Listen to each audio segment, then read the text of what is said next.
죽음 이후에 고통세계와 행복세계가 있습니다. 너희들이 과거 오랜 세월 동안 하고 죽음에 윤회하면서 몸에서 흘린 피는 저 항아의 강물이나 사해 바닷물보다 더 많느니라.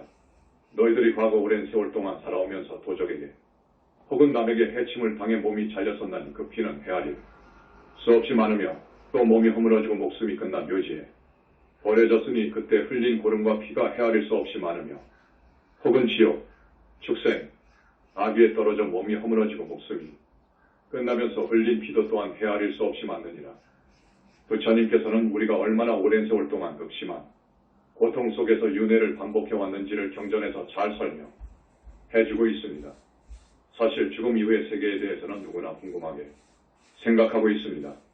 특히 많은 지식인들이 올바른 생사관에 대해 목말라하고 있습니다. 그러나 지금까지가 어느 누구도 속 시원히 사후세계를 말해주는 사람은 없었습니다. 간혹 천국을 말하고 지옥을 말하는 사람이 있었지만 그것은 마치 이 우주 안에서 지구만 있다고 생각하는 것과 마찬가지 수준의 좁은 식견일 뿐입니다. 이제 영산불교에서 세상 사람들이 그렇게도 알고 싶어 하는 사후세계, 고통의 육도인 회세계와 영원한 행복이 있는 해탈정멸세계의 존재와 실상을 구체적으로 밝힙니다. 1. 사후세계의 실상과 올바른 생사관. 우리 모두가 죽음 이후의 세계에 대해 궁금해하듯 여기 사후세계에 대해 몹시도 궁금해하는 유명한 한 철학자가 있습니다. 바로 독일의 세계적인 실존주의 철학자 칼 야스퍼스 1883-1969입니다. 그는 불교에 관심이 많았고 부처님을 지극히 존경하는 서양 철학자였습니다. 그는 교수 정년 퇴임 마지막 강의에서 인생의 가장 근원적인 문제를 담고 있는 한 편의 시를 올렸습니다. 나는 왔노나 온 곳을 모르면서, 나는 있느나 누군지도 모르면서, 나는 가노나 어디로 가는지도 모르면서, 나는 죽으리라 언제 죽을지도 모르면서. 칼 야스퍼스 철학자가 그렇게도 알고 싶어 했지만 풀지 못했던 사후세계의 진실, 과연 사람이 죽으면 어찌 될까요? 그것으로 끝일까요? 끝이 아니라면 죽어서 어디로 갈까요? 업에 따라 가게 되는 사후세계가 있다. 우리의 생은 금생 한 생으로 끝나는 것이 아닙니다. 죽어서 가는 세계가 있습니다. 사람은 누구나 자기가 지은 업에 따라 사후에 가는 세계가 정해집니다. 우리가 살아가는 현실 세계에서도 고통스러운 삶과 행복한 삶이 있듯이 사후세계도 고통의 윤회세계와 행복의 해탈세계가 있습니다. 앞장에서 본 바와 같이 이 사후세계를 살아가는 주인공은 바로 불멸하는 인간의 본체, 즉 우리의 영체입니다. 불교에서는 인간의 행위를 업이라 하고 착한 행위를 선업, 악한 행위를 악업이라고 합니다. 악업은 업장이라고 합니다. 착하게 살면 즐거움에 과벌을 받고 선인낙과 악하게 살면 고통의 과벌을 받는다. 악인고가 는 것은 우주의법입니다. 인과법이라는 자연법칙입니다. 악의 씨앗을 심지 않으면 고통이라는 열매가 열릴 수 없고 선의 씨앗을 심지 않으면 즐거움이라는 열매가 열릴 수 없습니다. 하나의 씨앗이 자라 많은 열매가 열리듯이 이 악업과 고통의 과벌은 끝없이 악순환하면서 더욱 많아지고 커지게 됩니다. 그런데 세상에는 선한 사람이 불행한 삶을 살다가는 경우도 있습니다. 우주의법이 있다면 이것은 불공평해 보입니다. 그래서 내세가 있어야 한다는 논리가 성립됩니다. 연기법인과법이라는 자연법칙은 누구에게나 공평무사하기 때문입니다. 금생에 받지 않은 과거는 내생 언젠가는 반드시 받게 되어 있습니다. 이 인과법과 관련하여 철학자들이 공유하고 있는 행복의 본질적 요소는 덕, 도덕, 선, 성과 같은 개념입니다. 결국 행복하려면 도덕적인 삶, 착한 삶을 살아라 하는 것이 세계적인 많은 철학자들의 사유의 결과입니다. 맞습니다. 선업을 짓는 것이 행복으로 가는 길입니다. 그러나 철학자들은 인간 사유의 한계 때문에 영적 세계나 인간의 실체, 사후세계의 실상 등 형이상학적인 근원적 문제에 대해서는 알 수 없습니다. 따라서 이들의 행복에 대한 담론이나 생사관에는 많은 한계가 있다는 것을 말씀드립니다.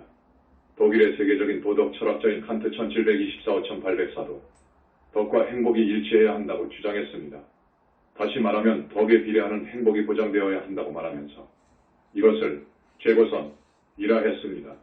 칸트는 완전한 덕을 실현하기 위해서는 영혼의 시간이 필요하기 때문에 영혼은 불멸이어야 하고 덕에 비례하는 완전한 행복이 보장되기 위해서는 신의 존재가 필요하며 여기에 더하여 인간의 자유의지가 요청된다고 하면서 세 가지 요청서를 주장하였습니다. 인간 사유의 한계를 인정한 칸트가 사유할 수 있는 한계는 바로 여기까지입니다. 그러나 이 정도도 대단합니다.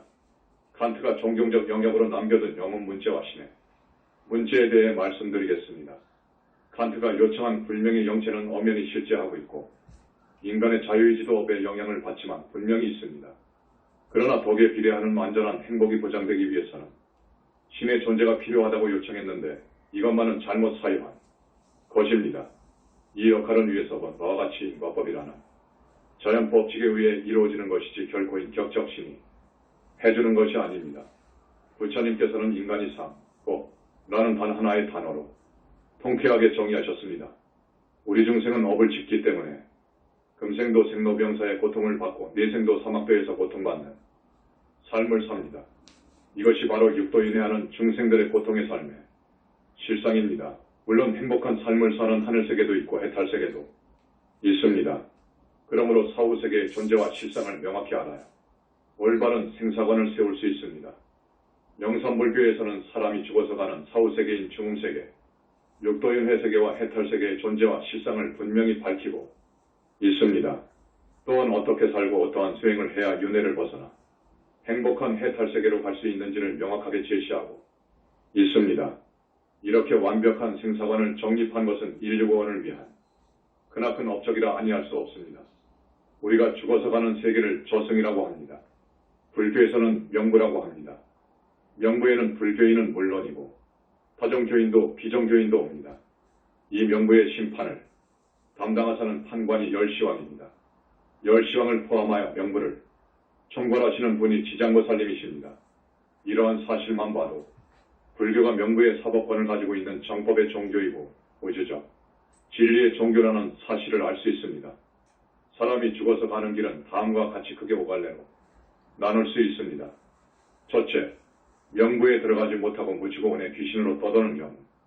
둘째, 명부에 들어가 열시왕의 심판을 받고 윤회세계로 가는 경우. 셋째, 명부에 들어가 열시왕의 심판을 받고 해탈세계로 가는 경우. 넷째, 명부를 거치지 않고 극락세계로 바로 가는 경우. 다섯째, 무화속 절대계에 있는 불신으로 바로 개업하는 경우. 이 저승에 못 들어간 귀신이 사는 세계의 중음계. 영산불교에서는 명부에 못 들어간 영체가 사는 중음계. 실상과 중음계로 가는 이유를 처음으로 밝힙니다. 세상 사람들은 귀신이 있다 없다 말들을 많이 하지만 귀신은 분명히 존재합니다. 죽어서 저승에 못 들어간 영체를 무지고원 또는 귀신이라고 합니다. 중음계는 이승도 아니고 저승도 아닌 중간지대로서 춥고 배고프고 스산하고 공포스러운 환경이 지배합니다. 생전에 가족이나 재물에 대한 집착이 지나치게 강한 사람, 자살이나 사고로 비명행사한 사람, 암 등 불친한 지혜, 큰 병으로 죽은 사람 등은 저승에 들어가지 못하고 무지고원이 되어 떠돕니다. 보통 죽은 사람의 절반 가까이가 중음계로 간다고 합니다. 우리가 나이 들수록 집착을 내려놓아야 하는 절실한 이유입니다. 집착이 강하다 보면 죽어서까지 귀신이 되어 불행한 삶을 살아가게 됩니다. 중음계의 귀신들도 4번 영체로 살아가는 엄연한 하나의 생명체이기 때문에 춥고 배고픈 환경 곳에서 의식주와 욕망을 해결해야 합니다. 그러다 보니 죄를 많이 짓게 되고 매우 비참한 생활을 하게 됩니다. 명부에 들지 못한 무지고원들은 죽을 때 모습과 의식을 그대로 간직하고 있기 때문에 병으로 아팠던 사람은 아픈 상태 그대로 살아가고 자살을 했다면 자살할 때의 고통을 그대로 간직하고 살아가야 합니다.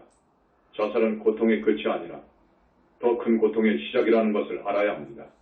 또 자손에게 빙의하면 그 자손은 조상이 앓던 병을 그대로 앓게 됩니다. 자살했다면 똑같이 자살하게 됩니다. 이것이 바로 무서운 영가자매라는 것입니다. 그러므로 천도할 법력이 있는 큰 스님을 찾아가 하루속히 명부에 넣어주어야 하는 것이 사람의 도리입니다.